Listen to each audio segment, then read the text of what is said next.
Априлското въстание направи от българите вечен народ. Делото на въстанниците от 1876 година не е случайна страница от нашата история. Той е най-високият връх на народния живот, който е нещо повече от история и пример за подражание, който е плът и кръв на безсмъртния и достоен човек.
Трескави са приготовленията, които ставали в Панагюрище и цялата му околност за предстоящото българско въстание. В тези приготовления взимали участие не само млади, разпалени, но и по-стари хора, па и жените. Всичко е предадено на тая работа. Никой не ще да знае за нищо друго. По-младите си доставят оръжие отдето и от каквото могат. По-старите се грижат още за храна и припаси. Жените предат и шият за бъдещите войници. Те готвят и въстанническите знамена. Училищата отворени, но само за очи. Църквите само шушукания за голяма работа. Свещениците молители за успеха на кръста. Въстание! Въстание и друго нищо.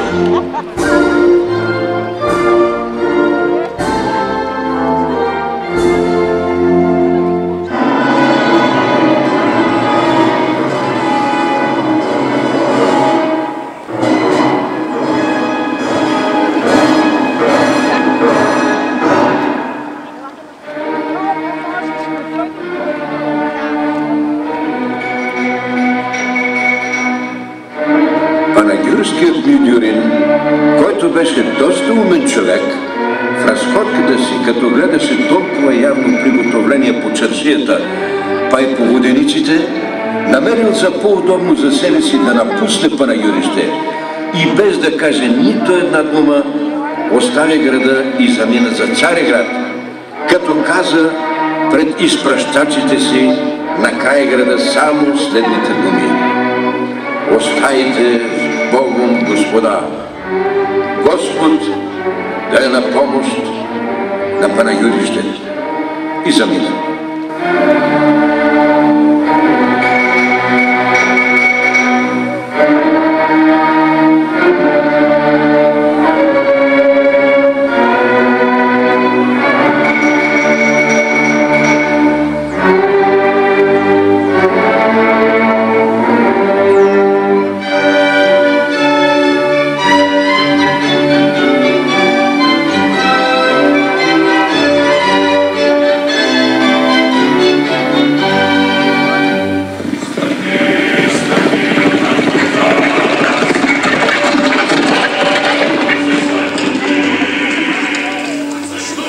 Часът към 8:30 обаче пак по-турски, портите на бай Ивановата къща, т.е.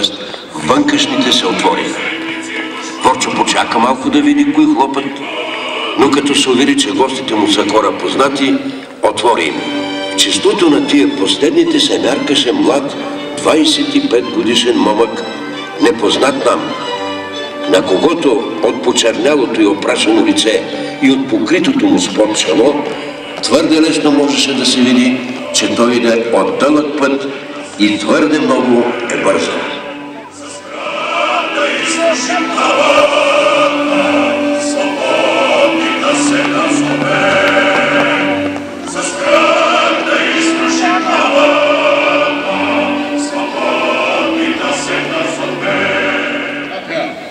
му револверите! Какво се е случило? Да няма предателство! Работата се е свършила вече. Не ме мъчете! Казвайте по-скоро! 3 часа става вече, как от Кобрищи са гърбени пушките. Въстанието е дигнато. Кой е видял това? Казвайте, братя! Казвайте, ако сте истински българи. Писмо се бележи от Каблешков, подписано с кръв. Братя, вчера пристигна в село Неджепага из Пловдив, който поиска да затвори няколко души заедно с мене. Като бях известен за вашето решение, станало в Бориското събрание, повиках няколко души юнаци и след като се въоръжихме, отправихме се към конака, който нападнахме и убихме мудюра с няколко заптии. Сега, когато ви пиша това писмо, знамето се развява пред конака, пушките гърмят придружени от екът на черковните кампани и юнаците се целуват един други по улиците. Ако вие, братя, сте били истински патриоти и апостоли на свободата, то последвайте нашия примери в Панагюрище. Брищица, 20 априли 1876 година. Тодор Каблешков. Бунт! Въстание! Кой каза тази свята дума? Бубеков! Брате, дай да те целувам. Бунт! Въстание!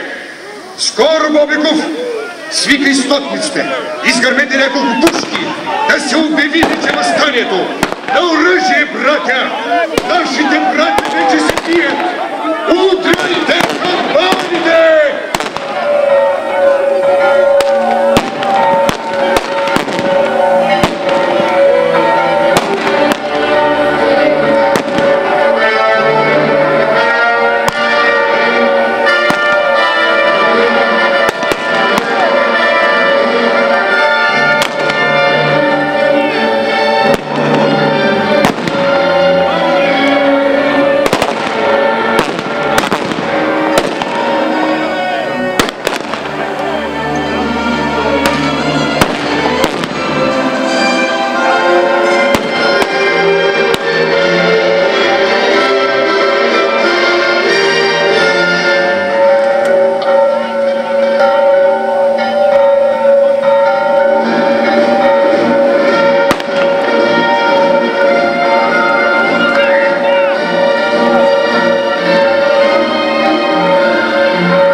Исуса Христа да погибнат врази до конца.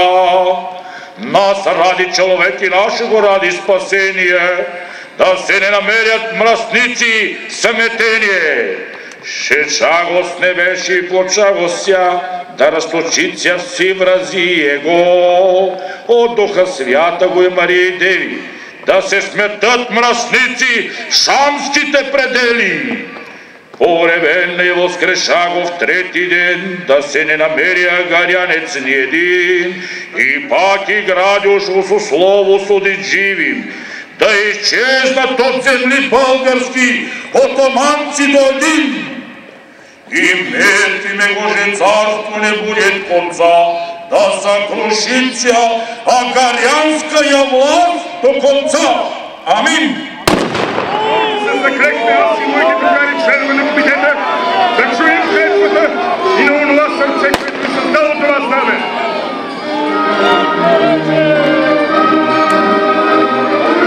Братя и сестри, мили панагюрци, войводо, членове на комитета и ти цял български народе. Ние скланяме нашето знаме пред великия олтар на Отечеството и се заклеваме, че до един ще избрем, за да дадем свобода и слънце на народа. А ти, съдба, дай ми сили, за да умра с радост под този прапорец. Заклев се! Живей Бойко! Живей Бойко! Живей смърт! Живей народа! Живей смърт! Да живее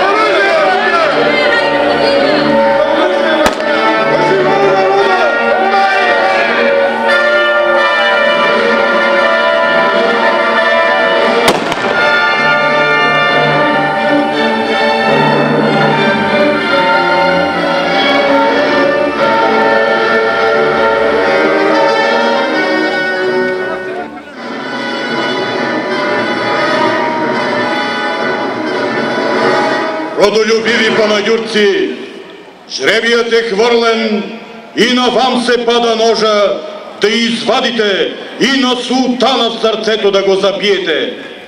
Но знайте, че за решителността и смелостта си скъпо ще заплатите с живота си, имота си и честта си. Вашият глас ще бъде глас мощен и ще бъде чут от християнска Европа, от нейните хуманни народи. Не ще се мине дълго време и зората на свободата ще огрее над многострадалният български народ. Ние ще умрем, но свободата ще изникне от нашите гробове. Ние знаем, че този, който падне в бой за свобода, той не умира. Затова ви казвам, не бойте се от смъртта. Този, който жертва живота си за брата си, за него мъките са леки и смъртта свята. Ето, казвам ви, въстанието прогласихме и брато си свобода донесохме. Не бой се, народе мой, Бог е с нас.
Априлското въстание е замислено и осъществено не толкова като военна операция, а преди всичко като мощен взрив на некипялото недоволство от отлаганото решение на българския въпрос.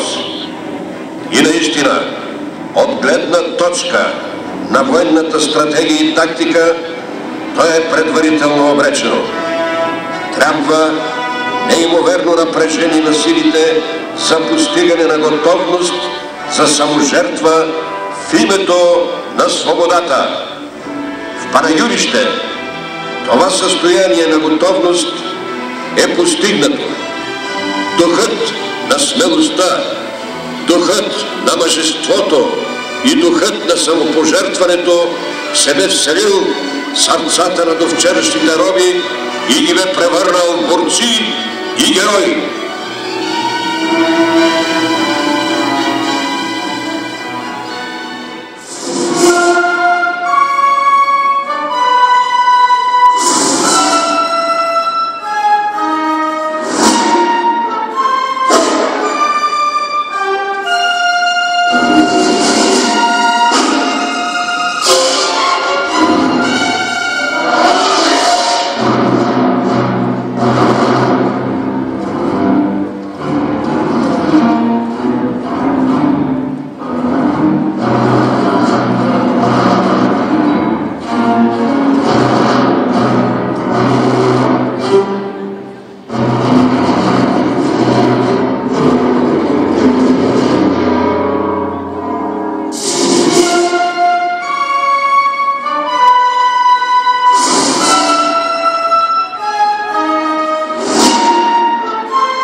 Каменица и Манево Бърдо, където са се укрепили нестрашливите юнаци.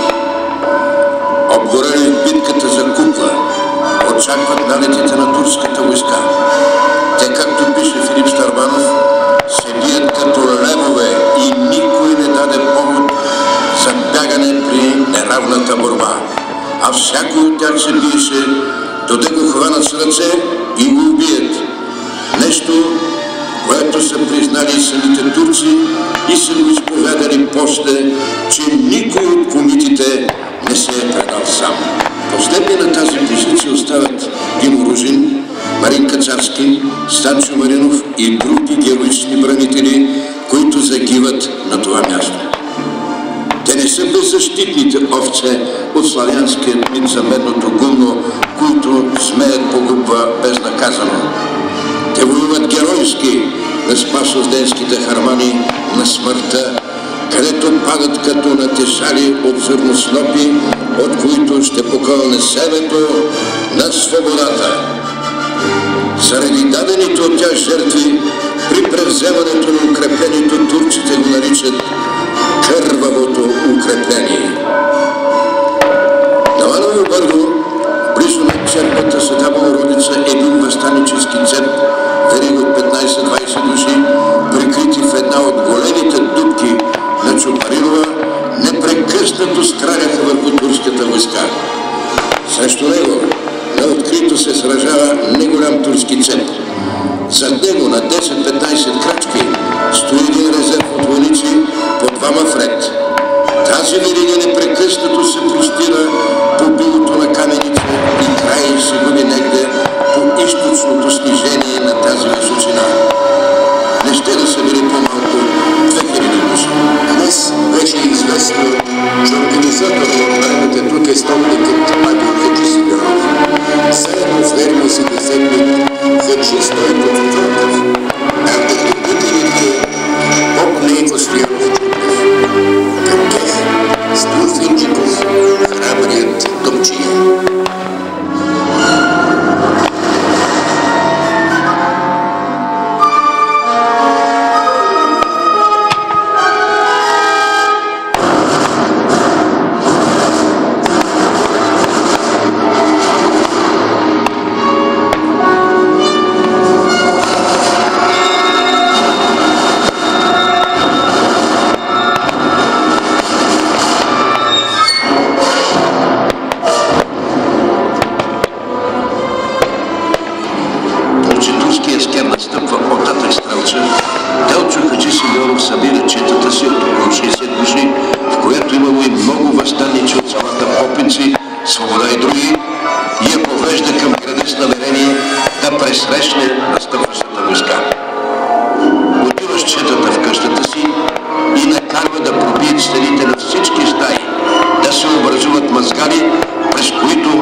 Въстанниците да се предадат. Те го връщат, като му заявяват, че са решили да останат верни на девиза свобода или смърт, па каквото ще да става. Веднага били изпратени стотина войници. Щом се задали низамите, въстанниците ги изчакали да излезат открито и започнали стрелба. Под точните изгледи на Радтушчийски, Стоян Пъков и останалите защитници падат над 20 турски войника заедно с командира им. Битката продължила до вечер, когато срещу къщата изпратено оръдие започва обстрелът и се снаряди, третият от които я оцелва и тя пламва.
разбиха портата и навлязоха в двора. Стоян стреля и удари един, след това втори турчин. Аз му пълних пистолите. Един куршум го учи Стоян в лявата страна. Няколко души навлязоха в стаята и се започна борба с ръце и ножове. Един замахна и отсече лявата ръка на Стоян. Той продължаваше да се бори. Други замахна и му разсече челото. Стоян успя да излезе на двора. Там един турчин му отсече главата и я хвърли.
тирана.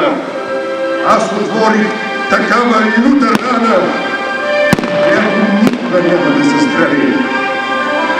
Колкото до Русия, тя нека Въстанието от 1876 година беше чисто българска работа, поддържана с български средства. Това прави чест на нашия народ. Но че това движение не беше по народните налични сили и че то се нуждаеше от дяда Ивана, чини ми се, че всеки признава. Последвалото въстанието руска-турска освободителна война с кръвта и героизма на войните от руската императорска армия, с безпримерното мъжество и смелост на българските опълченци, беше извоювана мечтаната свобода. Още тогава, в израз на безграничната признателност на панагюрци, в центъра на града, на фасадата на Димчовия хан, местният зограф Марин Иванов Гълъбов написва: „Бехме рода, не сме свободни. Русия ни освободи през 1877 година."